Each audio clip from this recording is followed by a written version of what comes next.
لا حول ولا قوة إلا بالله العلي العظيم. أعوذ بالله من الشيطان الرجيم. بسم الله الرحمن الرحيم. الحمد لله الذي هدانا لهذا وما كنا لنهتدي لولا أن هدانا الله. لقد جاءت رسل ربنا بالحق.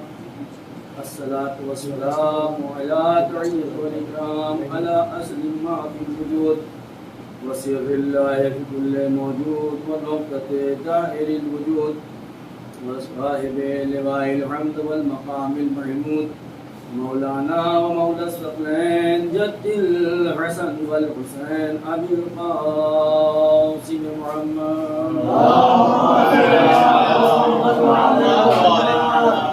آله الطيبين الطاهرين المعصومين المظلومين الذين أذهب الله عنهم الرجس وطهرهم تطهيرا.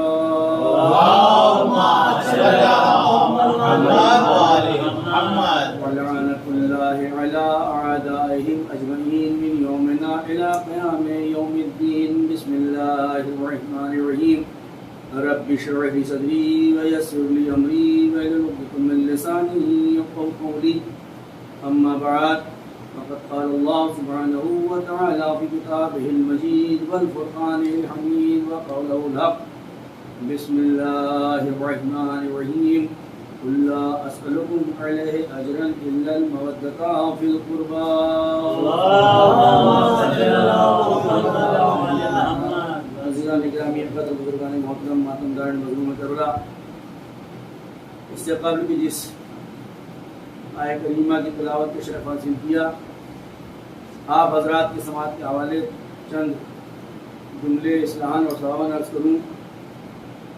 آپ تمام حضرات سے بہت ہی مؤدبانہ گزارش ہے کہ ایک بار سورہ حمد اور 3 مرتبہ سورہ توحید کی تلاوت فرما کر منور علی عابدی ابن طاہر علی عابدی راسین بانو بنت شبیر حسین کی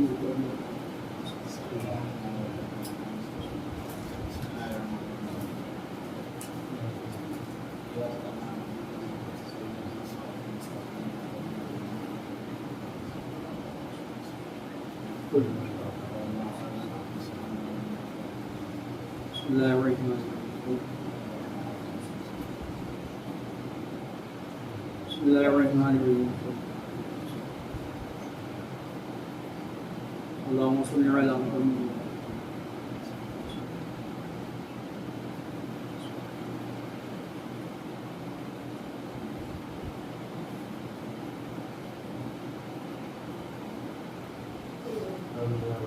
اللهم صل على محمد.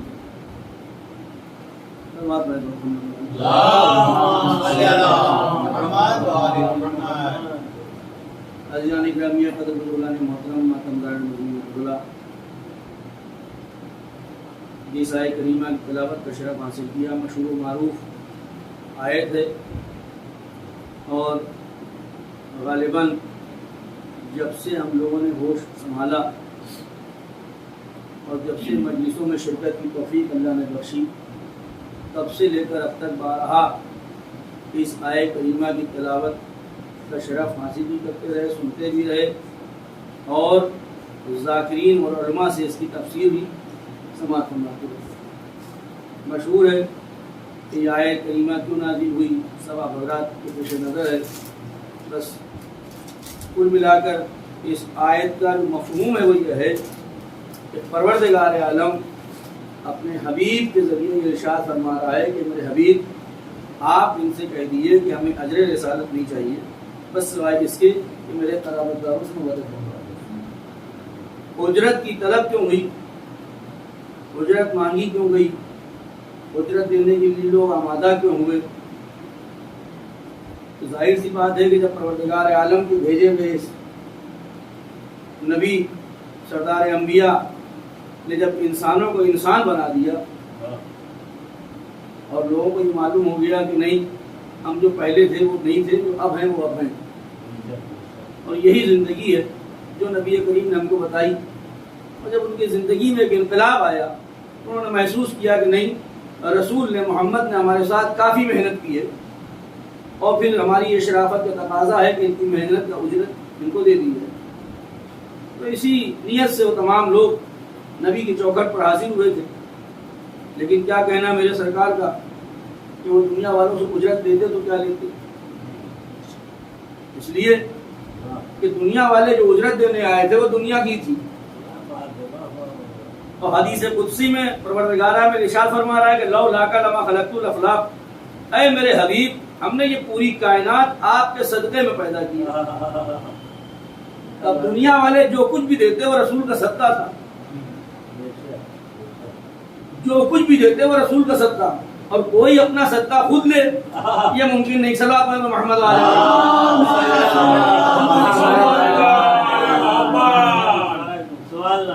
انسانوں سے پوچھئے کہ یہ آیت جو نازل ہوئی وہ کب نازل ہوئی، یہ آیت کس کی ہے؟ تو مسلمان ایک زبان ہو کے جواب دے گا کہ یہ آیت قرآن مجید کی ہے. اہم مسئلہ ہے یہ آیت کہاں کی؟ بولے قرآن مجید کی. مسلمانوں سے پوچھئے کہ کیا آپ نے قرآن کی آیتوں کا نزول ہوتے ہوئے دیکھا؟ ہر مسلمان کہے گا کہ نہیں، میں نے نزول نہیں دیکھا. تمام مسلمانوں سے آپ پوچھ لیں کہ کیا آپ نے فرشتوں کا نزول دیکھا؟ کہاں نہیں دیکھا. ایک صلوات پڑھیں محمد والے. ایک بہتر صلوات پڑھیں.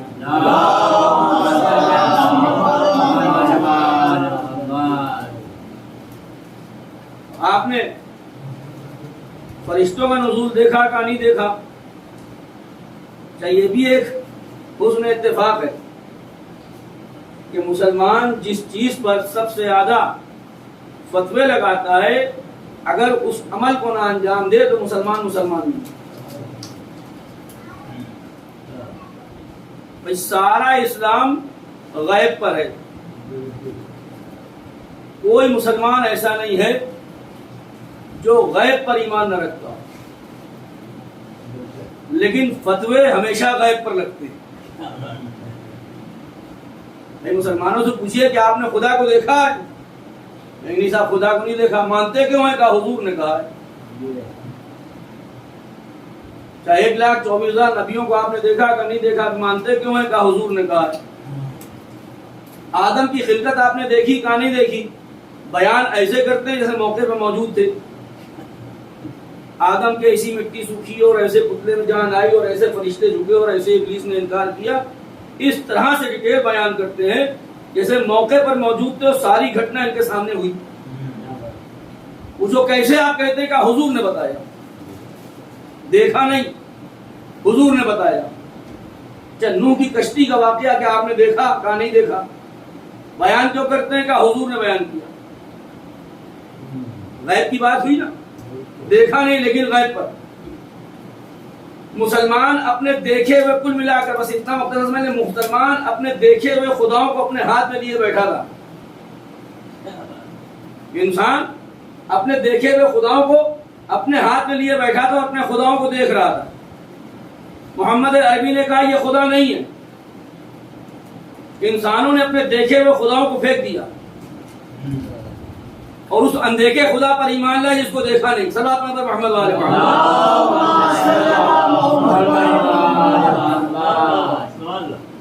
مسلمانوں سے مجھے جنت دیکھی ہے؟ ہر مسلمان کہے کہ نہیں صاحب جنت نہیں دیکھی. بیان ایسے ہوتا ہے کہ ابھی سیر کر کے آ رہے ہیں کہ ادھر کوثر ہے اور ادھر دودھ کی نہر، ادھر شہد کی نہر، ادھر باغ، ادھر میوے، ادھر پھل، وہاں حوریں، وہاں دلمان. پورا نقشہ ایسے کھینچتے ہیں کہ جیسے ابھی بس جنت کی سیر کر کے چلے آ رہے ہیں. تو اس طرح سے نقشہ کیسے کھینچ رہے ہیں آپ؟ بھائی میں اس گھر میں آیا، اب اس گھر سے جانے کے بعد میں بیان کر سکتا ہوں کہ صاحب یہاں امام باڑہ ہے، ادھر اے سی ہے، ادھر کمرہ ہے، ادھر یہ ہے، ادھر یہ. جب میں نے دیکھ لیا تو یہ بیان کر سکتا ہوں. آنے سے پہلے میں بتا ہی نہیں سکتا کہ اس گھر کا دروازہ کدھر ہے، کھڑکی کدھر ہے. تو مسلمان بتا ایسے رہا ہے جنت کے نقشے کو کھینچ رہا ہے کہ جیسے ابھی جنت میں ہو کے آیا ہے. کس نے آپ کو جنت دکھا دی؟ کہا حضور نے بتایا ہے. پوری توجہ کے ساتھ شاید کسی نتیجے تک بات پہنچے. حضور نے بتایا ہے. اچھا جہنم دیکھی ہے؟ کہا اللہ نہ کرے. مسلمان جہنم سے ڈرتا جتنا ہے اتنا ہی لوگوں کو جہنم بھیجتا رہتا ہے. ذرا سا کسی سے بات ہو جائے آپ جہنم میں جائیں گے. صلی اللہ علیہ محمد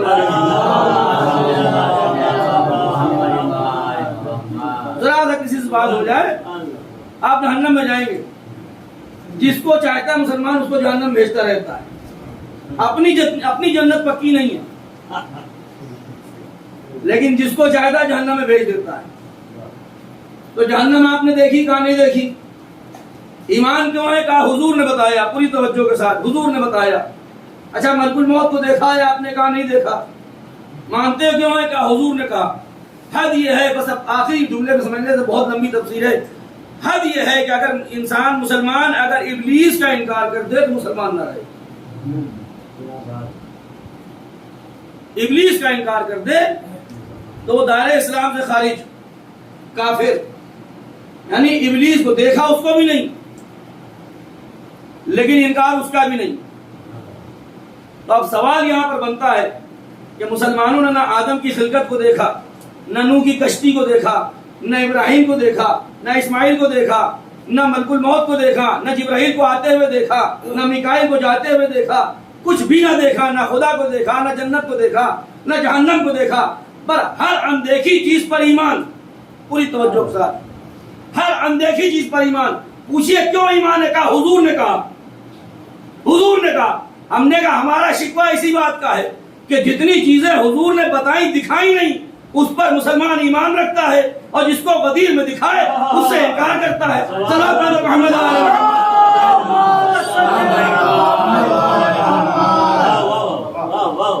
جتنی چیزیں نبی دکھائیں، جتنی چیزیں انہوں نے نہیں دکھایا، ہر اندیکھی چیز پر ایمان. انکار کسی کا نہیں.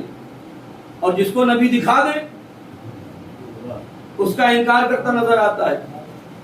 اور پھر آئیے غیبت پہ بات آتی ہے. غیب پر تو ہم لوگوں کا کہا جاتا ہے صاحب یہ جو شیعہ ہیں ان کے امام غیب ہیں. پتہ نہیں کیسے غائب ہے، پتہ نہیں کیا کیا کہتے ہیں. خدا لعنت کرے. پتہ نہیں کیا کیا کہتے رہتے ہیں. صاحب یہ غیبوں پر ایمان رکھتے ہیں. غیب پر تو آپ کا بھی ایمان ہے. اگر آپ غیب پر ایمان نہ رکھے تو آپ مسلمان نہیں ہیں. صلی اللہ علیہ محمد والے محمد.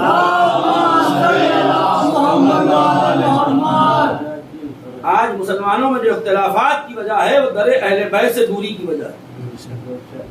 آج جو مسلمانوں کے سامنے ذلت اور رسوائی ایک سایہ بن کر ساتھ ساتھ چل رہی ہے اس کی وجہ یہی ہے کہ بغض اہل بیت میں ان کی زندگی گزر گئی. تاریخ میں واقعہ ملتے ہیں، تمام واقعات درج ہیں کہ شیعان علی پر کس کس طرح کے ظلم و ستم نہ ہوئے. ہر طرح کے ظلم و ستم اہل بیت کے چاہنے والوں پر ہوتے رہے اور آج بھی ہو رہے ہیں. لیکن دنیا مجبور ہے کہ اہل بیت کے چاہنے والے چاہے جہاں بھی ہوں، جیسے بھی ہوں، دنیا ان کو پہچان لیتی ہے ان کے عمل سے، ان کے کردار سے. صلی اللہ علیہ محمد.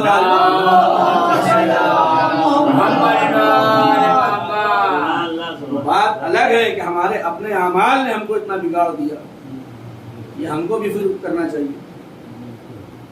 آج جو دوسری طرف سے اچھا فتوے جتنے آتے ہیں وہ صرف اور صرف اہل بیت کے لیے ہی آتے ہیں یا ان سے منسلک دنوں پر آتے ہیں. بقرعید کے لیے کوئی نہیں پوچھتا کہ کیا بقرعید میں شادی کرنی چاہیے. نہیں. عید میں کوئی نہیں پوچھتا کیا عید میں شادی ہونی چاہیے. نہیں. لیکن صاحب پوچھا کیا جاتا ہے بتائیے 10 محرم کو شادی کرنی چاہیے یا نہیں. یہ وہ گھٹی ہے جو ذلیل شام نے اپنے دور میں پلائی تھی لوگوں کو. تاریخ میں یہ درج ہے کہ جب مولا کائنات کے مقابلے میں اس نے 70,000 گھڑ سواروں کی فوج تیار کری تھی کہ جس کو مولا کائنات کے سامنے جنگ لڑنے کے لیے بھیجنا تھا. اور ان 70,000 گھڑ سواروں کی فوج میں جو اس نے ایک چیز طے کی تھی وہ یہ تھی کہ سب اتنے جاہل تھے کہ کسی کو سورہ حمد بھی نہیں آتا تھا. اس کا یہ ہدف تھا کہ اگر مسلمان پڑھ لکھ لے گا تو پھر یہ دین کے قریب پہنچے گا، اور جب یہ دین کے قریب پہنچے گا تو ہمارے بہکاوے سے دور ہو جائے گا. اور آج یہی وجہ ہے کہ جتنے علماء ہمارے تمام برادران اہل سنت میں سے جنہوں نے بھی علم کی معراج کو حاصل کیا، اہل بیت کی معرفت ان کو نصیب ہوئی، وہ آج اپنی تقریروں میں اہل بیت کی شان میں وہ قصیدے پڑھتے نظر آتے ہیں کہ دشمنان علی ان کو اپنے بزم کا ہوتا ہوا بھی کہتا ہے کہ یہ شیعہ ہو گئے.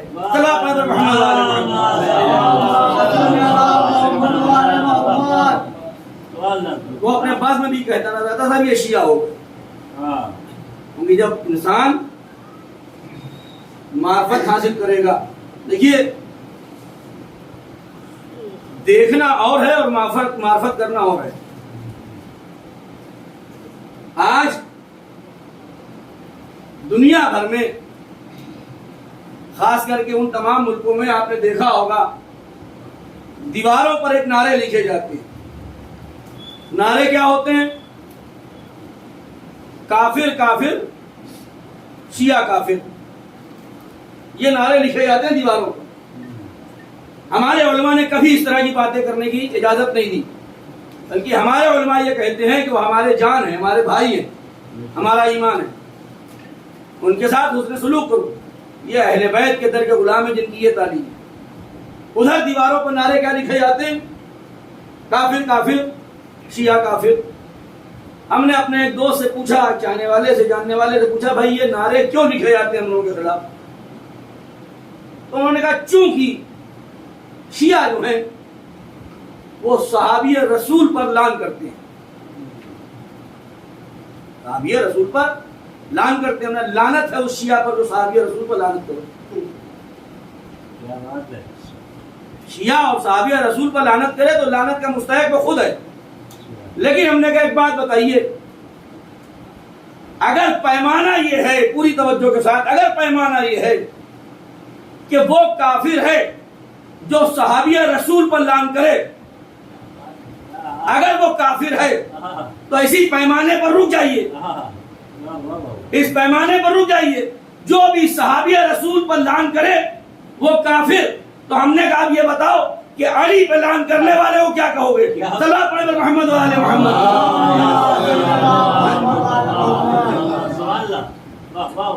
70,000 ممبروں سے زیادہ ممبروں سے رات و دن مولا کائنات پر لعن کروائی جاتی تھی، جھوٹی حدیثیں گڑوائی گئی، بچوں کو اس طرح سے مولا کائنات کے لیے گیت بنا بنا کر لعن اور طعن کا حفظ کرا دیا گیا تھا کہ بچے کھیلتے کھیلتے ہی مولا کائنات پر لعن اور طعن کیا کرتے. ہم نے کہا ان کو کیا کہو گے؟ اگر صحابی رسول پر لعن کرنے والا کافر ہے تو یہ بتاؤ مولا کائنات کیا وہ رسول کے صحابی بھی نہیں تھے؟ اگر ہیں تو پھر یہ ماننا پڑے گا کہ جن کو تم رضی اللہ کہہ رہے ہو وہ کافر ہیں. صلوات پڑھیں محمد والے محمد.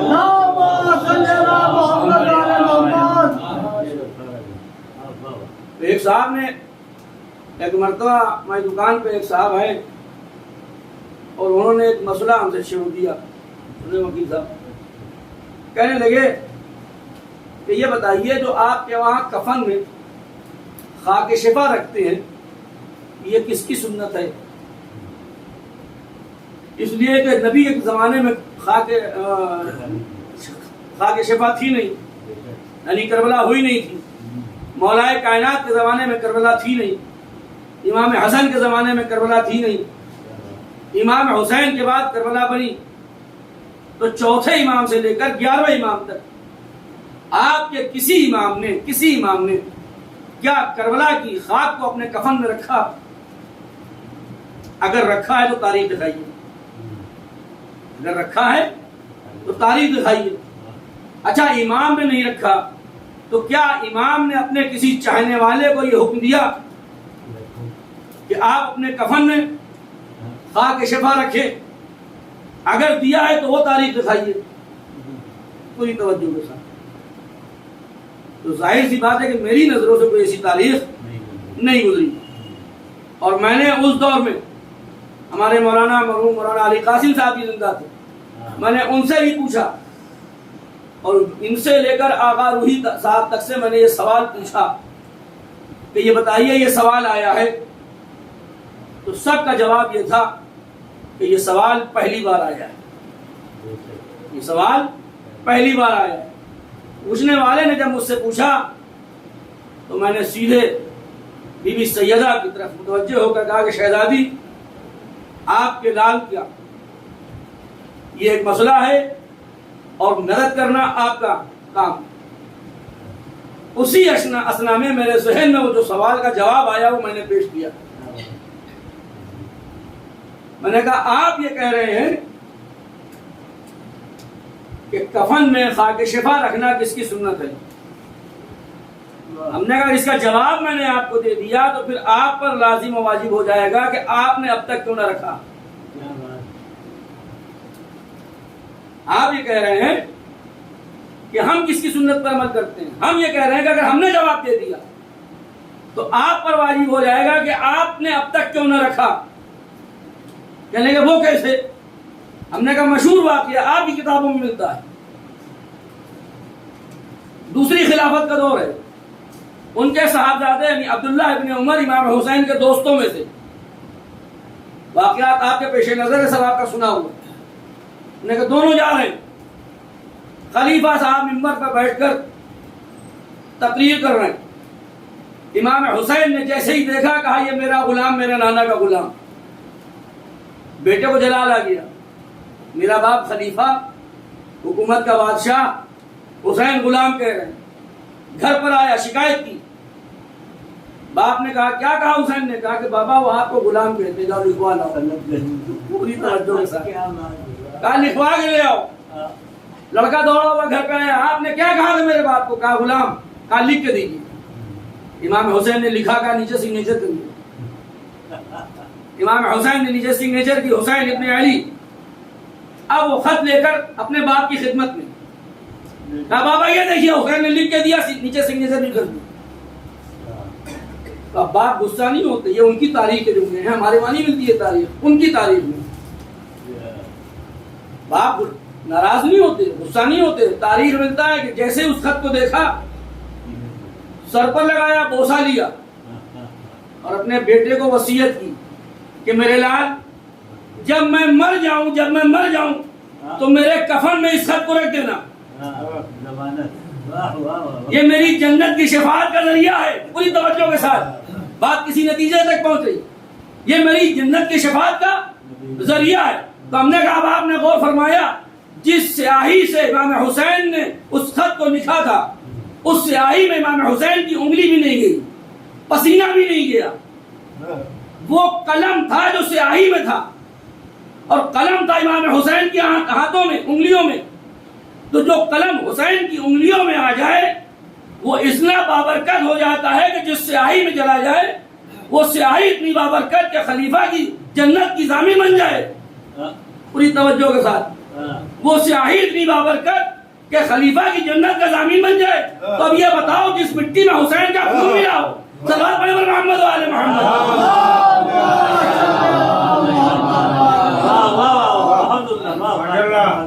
جس مٹی میں حسین کا خون ملا ہو, ہم نے کہا اب آپ جا کر سوچئے کہ اب تک آپ نے کیوں نہ رکھا. صلوات پڑھیں محمد و آل محمد. اہل بیت کی مودت وہ عمل ہے کہ جس کے بغیر کوئی عمل قابل قبول نہیں. بس دو واقعے اور دوسرے واقعے پر رکھتے مسائل انشاءاللہ اور رحمت کرو. دیکھیے تاریخ میں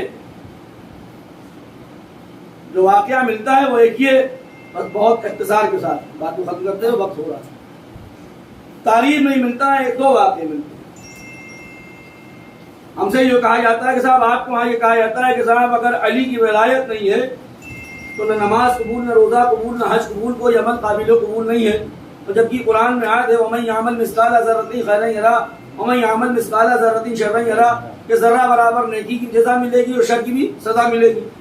اور آپ یہ کہہ رہے ہیں کہ چاہے کسی نے کتنے بھی حج کیے ہوں جتنے بھی روزے رکھے ہوں، جتنے بھی اعمال کیے ہوں، سب بیکار اگر علی کی ولایت نہیں۔ ہم نے کہا ہم نہیں کہتے، اللہ کہتا ہے۔ ہم نے کہا یہ غدیر کے میدان میں 1.25 لاکھ صحابیوں کا مجمع ہے، حاجیوں کا نہیں۔ 1.25 لاکھ صحابی ہیں۔ صحابی کسے کہتے ہیں؟ کہا کہ جو حضور کی صحبت میں ہو، جو حضور کو براہ راست دیکھ رہا ہو، جو ان کی باتوں کو سن رہا ہو، جو ان کی مجلس میں بیٹھا ہوا ہو، وہ ہوتا ہے صحابی۔ اور یہ 1.25 لاکھ صحابی ان صحابیوں میں سے ہیں جو حضور کی کے پیچھے نماز ہی پڑھ رہے ہیں، ان کے ساتھ ارکان حج ادا کر کے آ رہے ہیں، ان کے ساتھ سفر بھی کر رہے ہیں، افطار بھی کر رہے ہیں، سب کچھ کر رہے ہیں۔ تو کتنا بلند مرتبہ ہوگا ان صحابیوں کا، کوئی اندازہ نہیں لگا سکتا۔ بھائی امام کعبہ آئے تھے یہاں لکھنؤ میں، جنہوں نے ان کے پیچھے نماز پڑھی، مجمع ان کا ہاتھ چوم رہا تھا۔ کہا کیوں؟ کہا یہ امام کعبہ کے پیچھے نماز پڑھی۔ تو جس نے امام کعبہ کے پیچھے نماز پڑھی، آج کے امام کعبہ کے پیچھے، تو اس کا اتنا مقام، اور جس نے حضور کے پیچھے نماز پڑھی ہو، مرتبے کیا اندازہ کوئی لگا سکتا؟ یعنی 1.25 لاکھ ایسے مرتبے پر فائز صحابی جن کے عمل کا کوئی اندازہ نہیں لگا سکتا، جو نمازی بھی ہیں، حاجی بھی ہیں، تازے حاجی۔ اور جیسے ہی علی کی ولایت کا اعلان ہوا، صحابی نے اپنے قدم کو آگے بڑھایا، اور یہ ایک پلاننگ کے تحت ہوا تھا۔ پلاننگ یہ تھی کہ حدیث ہے، خدا نے قرآن مجید میں کہا ہے کہ جہاں میرا حبیب ہوگا وہاں ہمارا عذاب نازل نہیں ہوگا۔ یہ پلاننگ ہے کہ جہاں پر رسول خدا ہوں گے وہاں پر اللہ اپنا عذاب نازل نہیں کرے گا، وہ رحمت للعالمین ہے۔ اس آیت کو پڑھ کر اس صحابی کو بہکایا گیا اور ایک پلاننگ کے تحت آگے بھیجا گیا، جاؤ اور علی کی ولایت کا انکار کرو، کہو محمد سے کہ اگر آپ نے اپنی محبت میں علی کو ولی بنایا تو میں مانتا نہیں، اگر اللہ کی طرف سے بنے تو عذاب نازل ہو۔ کیونکہ ذہن میں یہ بات موجود ہے کہ اللہ رسول کے پاس عذاب بھیجے گا نہیں۔ پوری توجہ، اللہ رسول کے پاس عذاب بھیجے گا نہیں، یہ سوچ کر وہ شخص، وہ صحابی آگے بڑھا، اور یہی جملے اس نے کہے کہ اگر آپ نے اپنی محبت میں بنایا میں مانتا نہیں، اللہ نے بنایا تو عذاب نازل کر۔ واقعات آپ کے پیش نظر ہے، نتیجے تک میرا پہنچانا فرض۔ جیسے ہی اس نے کہا کہ اللہ نے بنایا ہے تو عذاب نازل ہو، ادھر اس نے کہا عذاب نازل ہو، ادھر آسمان سے عذاب کی شکل میں پتھر چلا اور وہ وہی واسل جہنم ہو گیا۔ اس سے ایک بات صاف ہو گئی کہ اگر علی کے بغض میں تم اس دنیا میں رہو گے تو چاہے رسول کے پاس کھڑے رہو اور یا رسول کے پاس پڑے رہو، عذاب ہر جگہ آ کے رہے گا۔ خدا پر محمد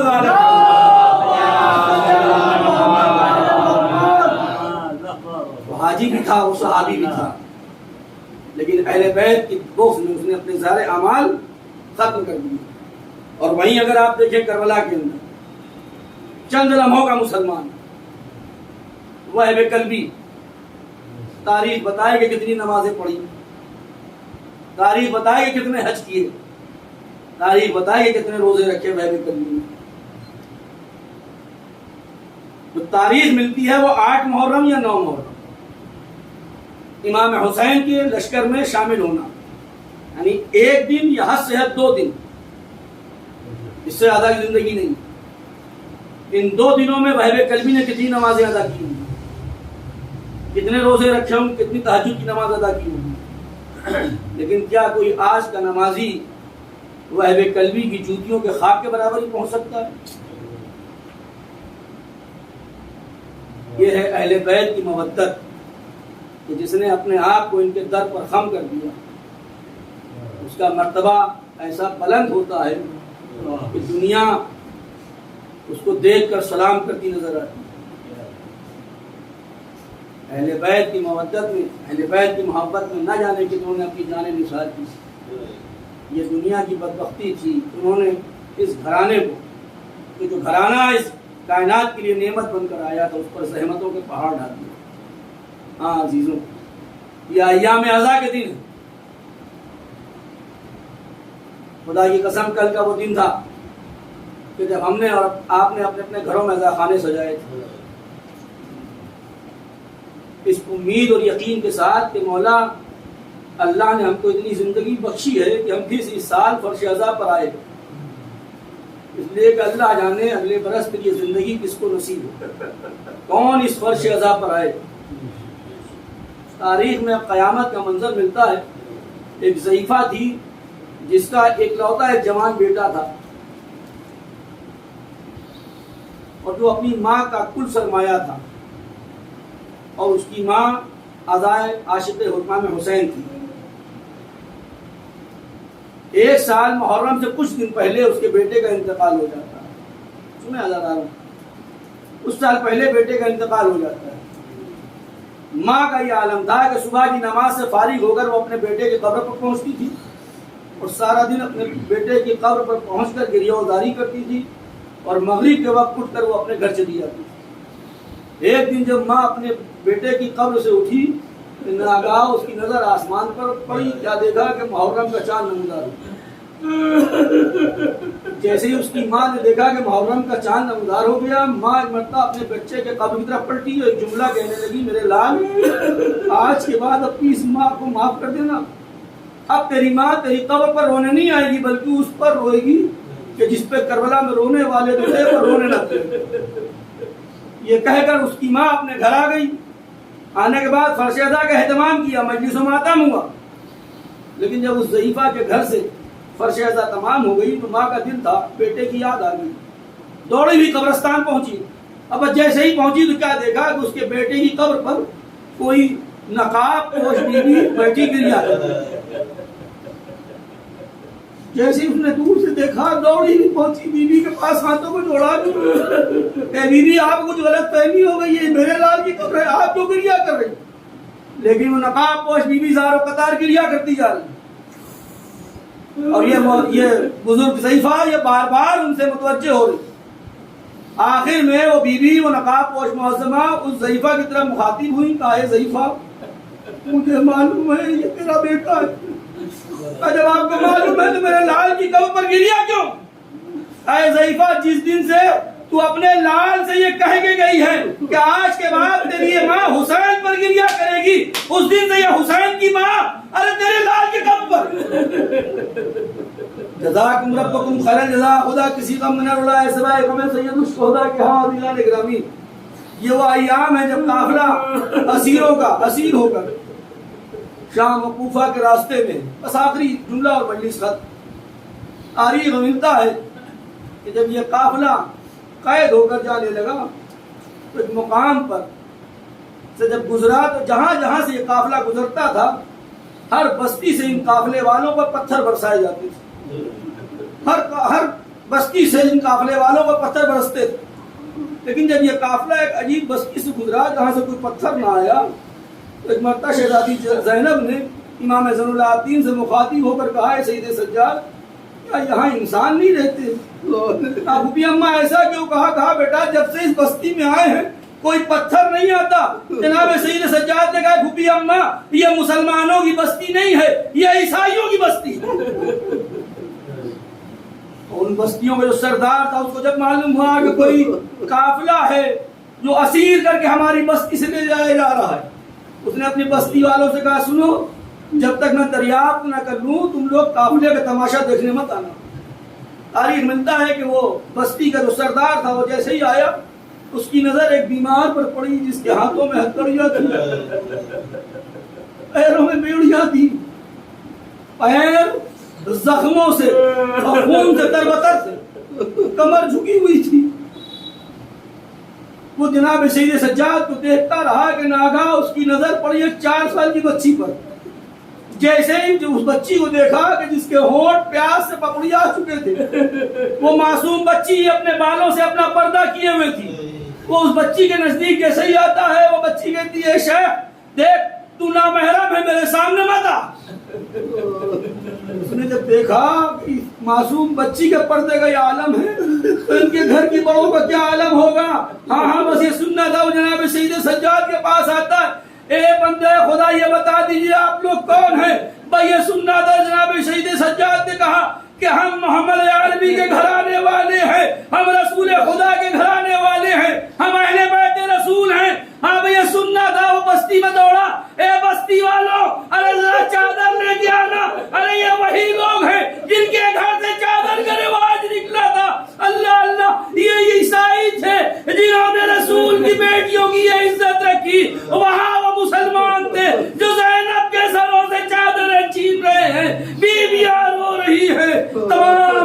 ستم بپا ہے واہ حسین واہ علی اللہ اللہ علی القوم الظالمین سيعلم الذين ظلموا منقلبون انا لله وانا اليه راجعون.